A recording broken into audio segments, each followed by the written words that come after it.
The book on the shelf behind the interviewer had a green cover and faded gold letters. Marcus had stolen it 34 years ago, and now the man across the desk was about to decide his future. It had been waiting for him all this time, without him knowing. When Marcus was 12, the library was the only warm place that asked nothing from him.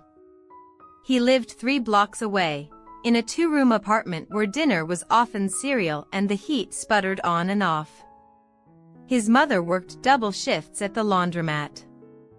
There was no money for bookstores, no spare change for anything that wasn't essential. Other kids had shelves in their rooms, stacks of paperbacks from the school book fair. Marcus had the library, and the library had rules. You could read, but you couldn't keep. And without a card, he couldn't take a single book home. One Thursday in November, he pulled a thick novel from the shelf, a green cover with gold lettering on the spine. He read 2 chapters before the library closed. When he came back the next day, it was gone. He waited a week, checking every day. When it finally returned, he reached for it, and something in him shifted. He just wanted to read it at his own pace, the way other kids could. He looked around the room. No one was watching. He opened his coat, slipped the book inside, and walked out into the cold. The book was his, and the shelf was empty for the next child who came looking. He read it under the covers with a flashlight, 3 times through. The story settled into him and stayed.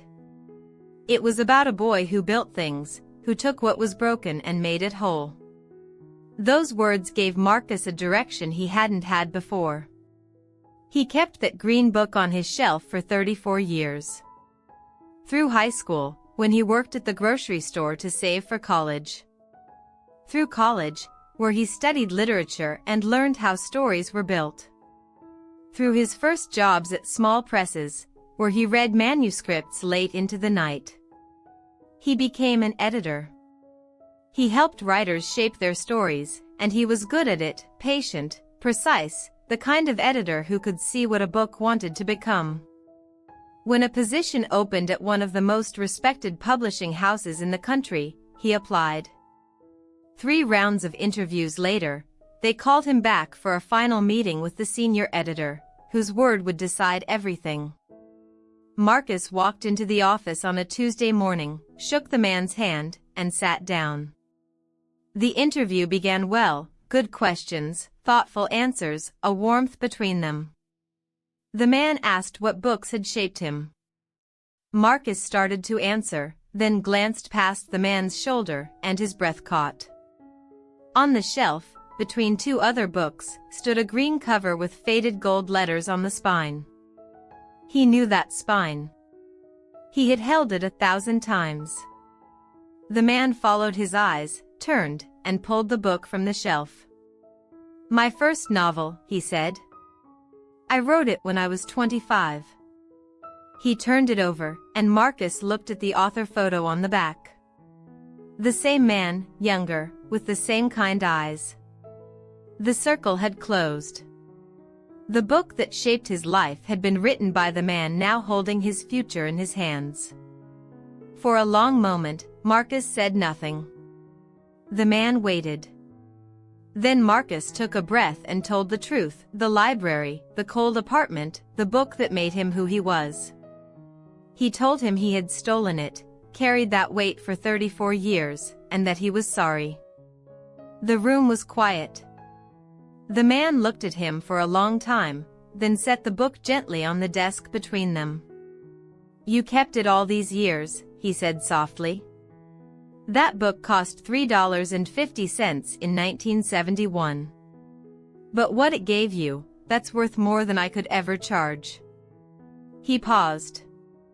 "I think you'll do just fine here, Marcus."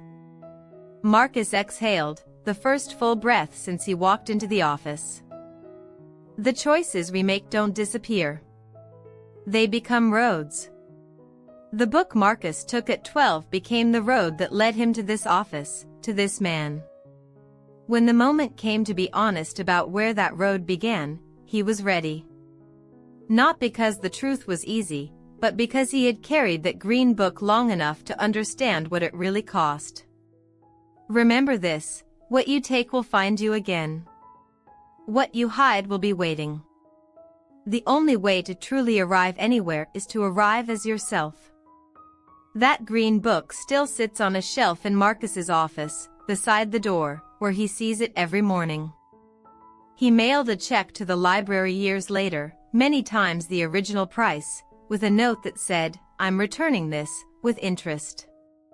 Sometimes the longest journeys end exactly where they began, with the same green cover, the same gold letters. What we carry always catches up to us.